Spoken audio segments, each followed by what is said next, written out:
यार दोस्तों, crescent education classes में आप सभी का स्वागत है। दोस्तों, आयोग के लेटेस्ट नोटिफिकेशन के बारे में जानेंगे। शिक्षक भर्ती प्रक्रिया में शामिल हो सकेंगे डीएलएड अभ्यर्थी, इनके बारे में जानेंगे। एनसीईआरटी सीबीएसई में खाली पद भरने के निर्देश दिए गए हैं। सरकारी विभागों में पीआरटी के माध्यम से रखे जा सकेंगे कर्मचारी, और डीएलएड भर्ती अपडेट के बारे में जानेंगे, और प्राथमिक शिक्षक भर्ती अपडेट के बारे में भी जानेंगे। तो चलिए आज की वीडियो को शुरू करते हैं। आगे बढ़ने से पहले दोस्तों, हमारे द्वारा एलटी मैथ्स और एएसओ का बैच चला दिया गया है। दोस्तों, ये 15 अप्रैल से बैच शुरू हो चुका है। 800 रुपये पर मंथ की फीस ली जा रही है। लेकिन ध्यान रहे दोस्तों, ये जो ऑफर है केवल अप्रैल माह तक सीमित है। इन कॉन्टैक्ट नंबर पर आप संपर्क कर सकते हैं। रोज शाम को दोस्तों लाइव सेशन होता है, कई सारे डाउट्स क्लियर किए जाते हैं। लगातार 1 से 1.5 घंटे की क्लासेस होती हैं, जिसमें बहुत सारा कोर्स कवर किया जाता है। इसके अलावा आपको एमसीक्यू भी प्रोवाइड करवाए जाते हैं अप्रोप्रिएट। ठीक है, तो अगर आप एएसओ या फिर एलटी मैथ्स की प्रिपरेशन करना चाहते हैं, एथिकल प्रिपरेशन करना चाहते हैं, तो आप हमारे संग जुड़ सकते हैं। इसके अलावा दोस्तों, यहाँ पर जितनी भी क्लासेस हमने ली हैं उनकी रिकॉर्डिंग भी हम दोस्तों करते हैं, ताकि कोई व्यक्ति अगर उसकी लाइव क्लास अगर छूट जाए तो वो बाद में उसको आसानी से देख सकता है। सबसे पहले दोस्तों बात करेंगे आयोग के लेटेस्ट नोटिफिकेशन के बारे में। तो यूकेपीएससी से दोस्तों नोटिफिकेशन आए हैं। 2 नोटिफिकेशन हैं आपके। एक है उत्तराखंड न्यायिक सेवा सिविल जज मुख्य परीक्षा के संबंध में विज्ञप्ति, चेकलिस्ट एवं ऑनलाइन आवेदन शुल्क के संबंध में दोस्तों यहाँ पर नोटिफिकेशन आया है। तो एक काम करते हैं, इसको क्लिक कर देते हैं। तो दोस्तों इस तरह से हमारे सामने खुल जाएगा। विज्ञप्ति हेतु यहाँ पर क्लिक करना है, और ये आप देख सकते हैं विज्ञप्ति। ठीक है, तो यहाँ पर दोस्तों यही दिया हुआ है कि जो उत्तराखंड न्यायिक सेवा सिविल जज जूनियर डिवीज़न की परीक्षा है दोस्तों, इसके बारे में अपडेट यहाँ पर आपको दिख रही है। द्वारा सूचित किया जाता है कि उत्तराखंड न्यायिक सेवा सिविल जज प्रकाशित विज्ञापन संख्या का दिनांक 31 दिसंबर 2021 के सापेक्ष दिनांक 13 मार्च 2022 को आयोजित प्रारंभिक परीक्षा का परिणाम 19 अप्रैल 2022 के द्वारा घोषित किया गया है। उक्त परीक्षा परिणाम में औपबंधिक रूप से सफल घोषित अभ्यर्थियों को मुख्य परीक्षा हेतु परीक्षा शुल्क का जमा करने तो ऑनलाइन आवेदन का लिंक 27 अप्रैल से खोला जा रहा है। इसका मतलब दोस्तों आप मुख्य परीक्षा के लिए अप्लाई कर सकते हैं। 27 अप्रैल से अब लिंक खुल गया है। अब आप दोस्तों अप्लाई यहाँ पर से कर सकते हैं। ठीक है, इसके अलावा ये भी लिखा गया है कि अभ्यर्थियों द्वारा उक्त लिंक का प्रयोग करते हुए परीक्षा शुल्क जमा करने के पश्चात ऑनलाइन आवेदन पत्र तथा अभिलेखों की चेकलिस्ट आयोग की वेबसाइट से डाउनलोड करते हुए उक्त ऑनलाइन आवेदन पत्र में दिए गए दावे के सापेक्ष समस्त शैक्षिक आरक्षण इत्यादि अभिलेखों सहित हस्ताक्षरित छाया प्रति के संग आयोग कार्यालय में जमा किया जाना है। ठीक है, और साथ में ऊपर से आप लिखेंगे लिफाफे के ऊपर उत्तराखंड न्यायिक सेवा सिविल जज जूनियर डिवीजन मुख्य परीक्षा 2021 और अनुक्रमांक भी अवश्य अंकित कर ले। और ध्यान रखना कि जो अंतिम तिथि है वो है 17 मई 2022 शाम को 6 बजे तक। इसके बाद से कोई भी डाक को एक्सेप्ट नहीं किया जाएगा। ठीक है, और ध्यान रखना कि जो इसकी मुख्य परीक्षा का आयोजन है वो है 2 अगस्त से 5 अगस्त 2022 में हरिद्वार में ही इसका किया जाना है आयोजन। इसके बाद दोस्तों यहाँ पर से आप देख सकते हैं, यहाँ पर है चेकलिस्ट। चेकलिस्ट का मतलब यह है कि आपको डॉक्यूमेंट को किस तरह से अरेंज करना है। आपको चेकलिस्ट में पता लग जाएगा कि आपको कौन कौन से डॉक्यूमेंट चाहिए, आप उसको उसी के अकॉर्डिंग क्रम में अरेंज करके ले जाएंगे। इसके अलावा यहाँ पर नाम में भिन्नता से संबंधित स्व घोषणा है, और ऑनलाइन आवेदन शुल्क करने के लिए आवेदन पत्र डाउनलोड करने के लिए यहाँ पर आपने क्लिक करना है। तो यहाँ पर से दोस्तों आपको एक फॉर्मेट मिल जाएगा। ठीक है, इस तरीके का। तो आपने क्या करना है, बस लॉगिन करना है with your email ID and password, या फिर आप application number, date of birth से, या फिर आप सबसे बेस्ट होता है कि name, father name and date of birth, यहाँ से आप क्लिक करके अपना आसानी से डाउनलोड कर सकते हैं फॉर्मेट को। ठीक है, इसके अलावा दोस्तों जो दूसरी अपडेट है वो है आपकी अगेन यूकेपीएससी की दोस्तों, और ये है आपकी भूतत्व एवं खनिकर्म इकाई उद्योग निदेशालय समूह गौ परीक्षा में मानचित्रकार के 3 रिक्त पदों पर सीधी भर्ती के माध्यम से चयन हेतु विज्ञापन दोस्तों पहले प्रकाशित किया गया था 11 सितंबर 2021, और उक्त विज्ञापन के सापेक्ष उपलब्ध कराए गए आवेदन व शैक्षिक अभिलेखों प्रमाण पत्रों की स्क्रूटनी के उपरांत औपबंधिक रूप से आहार घोषित अभ्यर्थियों से स्क्रीनिंग परीक्षा साक्षात्कार के पूर्व कतिपय वांछित उपलब्ध कराने हेतु सूची अभ्यर्थी निरस्त घोषित अभ्यर्थी की सूची अंदर सूची आयोग की वेबसाइट पर डाली गई है। ठीक है, तो यहाँ पर दोस्तों कोई भी एग्जाम नहीं हुआ है, सिर्फ स्क्रूटनी एग्जाम हुआ है, क्योंकि आयोग का पहले से ही सीधा सीधा सा एक जियो है कि भैया अगर ज़्यादा अभ्यर्थी नहीं पाए जाते तो सीधे सीधे उनका क्या हो जाएगा, स्क्रूटनी यानी कि डॉक्यूमेंट छटाई होगी, और फिर उसके बाद सीधे क्या होगा, उनका इंटरव्यू लिया जाएगा। तो इसमें भी आपका सीधा इंटरव्यू होगा। ठीक है, तो ये दोस्तों आपकी वांछित अभिलेखों की सूची है, मानचित्र समूह में अभिलेखों की वांछित अभिलेखों की सूची। ठीक है, तो यहाँ पर आपने देखा है कि जो 3 पदों के लिए निकाला गया विज्ञापन यहाँ पर, और इसको 18 अक्टूबर 2021 तक उपलब्ध कराए जाने हेतु निर्देशित किया गया था।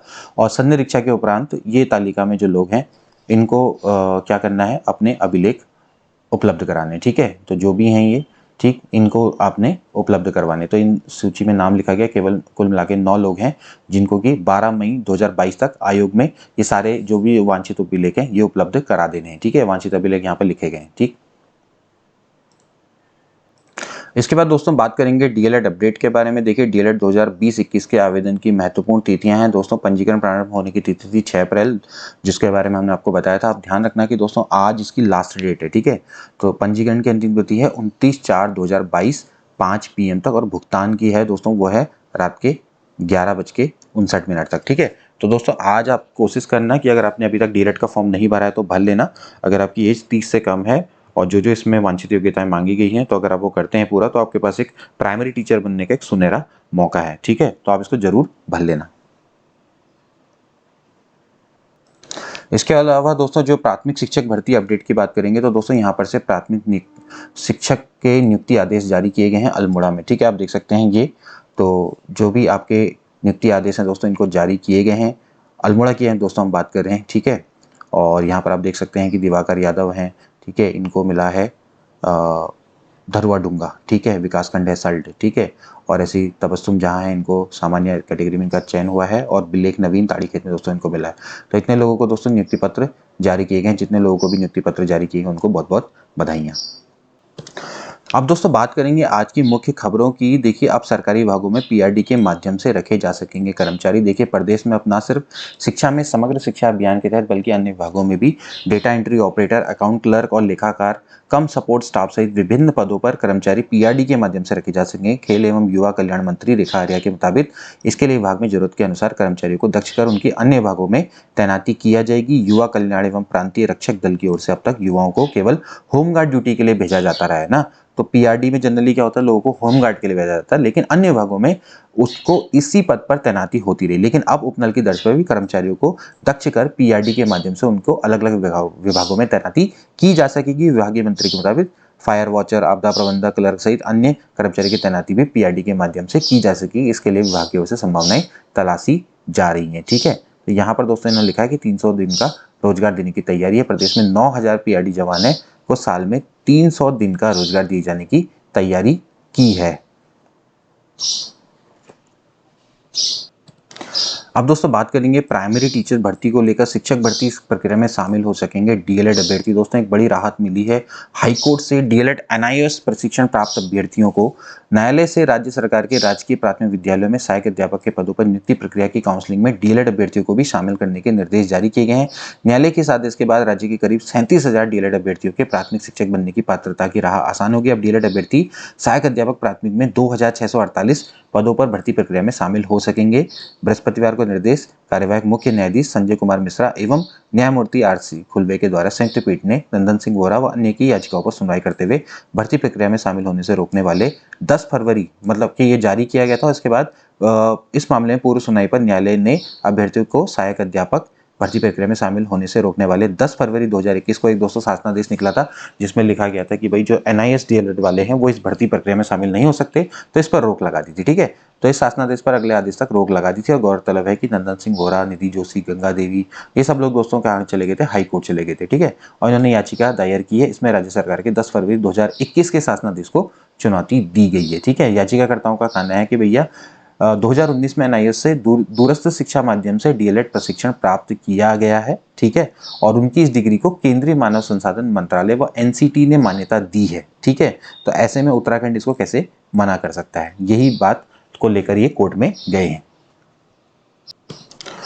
दोस्तों हम बात करेंगे एक और इम्पॉर्टेंट न्यूज़ की। ज़्यादा अंक वाले ओबीसी अभ्यर्थी सामान्य सीट के हकदार। दोस्तों सुप्रीम कोर्ट का डिसीजन आया है जिसमें एक आ गया कि नियुक्त किए गए सामान्य वर्ग के अभ्यर्थी अगर अंतिम अभ्यर्थी से ज़्यादा अंक प्राप्त करते हैं तो वो अभ्यर्थी को सामान्य श्रेणी में समायोजित किया जाएगा। ठीक है, इसमें जनरली अभी तक यही विवाद चल रहा था कि अगर कोई अभ्यर्थी है वो अगर आरक्षित श्रेणी का है तो उसका सिलेक्शन अपने ही आरक्षण श्रेणी में होना चाहिए। लेकिन यहाँ पर सीधा सीधा इन्होंने डिसीजन दिया है कि अगर कोई व्यक्ति आरक्षित श्रेणी का है भले ही, लेकिन अगर वो जनरल से ज़्यादा अंक प्राप्त करता है तो उसको जनरल कैटेगरी में सेलेक्ट किया जाएगा और उसकी जो आरक्षित जो श्रेणी है वो सीट खाली हो जाएगी। उस पर जो अन्य आरक्षित वर्ग के लोग हैं उनका सिलेक्शन किया जाएगा। ठीक है, तो यहाँ पर देखा जाए ऐसी स्थिति में ओबीसी अभ्यर्थी की नियुक्ति को आरक्षित वर्ग के लिए तब सीटों में नहीं माना जा सकता। ठीक है, तो ये आपको ध्यान रखना है कि शीर्ष अदालत ने कहा कि इसके परिणामस्वरूप सामान्य श्रेणी में में उनकी नियुक्ति पर विचार करने के बाद आरक्षित सीटों की योग्यता के आधार पर अन्य शेष आरक्षित सीटों के श्रेणी के उम्मीदवारों के भरा जाना आवश्यक है। ठीक है। इसके बाद दोस्तों एक और इंपॉर्टेंट न्यूज, एनसीईआरटी सीबीएसई में खाली पद भरने के निर्देश दिए गए हैं। देखिए एनसीईआरटी और सीबीएसई में बड़ी संख्या में रिक्त पदों को भरने की कवायद जल्द शुरू होगी, क्योंकि न्यू एजुकेशन पॉलिसी को अमली जामा पहनाने के लिए इन पदों को भरने की जरूरत संसदीय पैनल ने बताई है। और रिपोर्ट के मुताबिक एनसीईआरटी और सीबीएसई को मिलाकर करीब 2652 पद खाली हैं। रिक्तियां 31 दिसंबर 2021 तक की स्थिति के मुताबिक है। ठीक है। और संसदीय समिति इन पदों का समयबद्ध तरीके से भरने को कहा है, जिसमें राष्ट्रीय शिक्षा नीति के अमल में कोई दिक्कत ना हो। समिति ने एनसीईआरटी में बड़ी संख्या में रिक्तियों पर चिंता व्यक्त की। समिति ने कहा कि इन संस्थानों में राष्ट्रीय शिक्षा नीति के अमल में अहम भूमिका है और बैकलॉग समयबद्ध तरीके से समाप्त करे।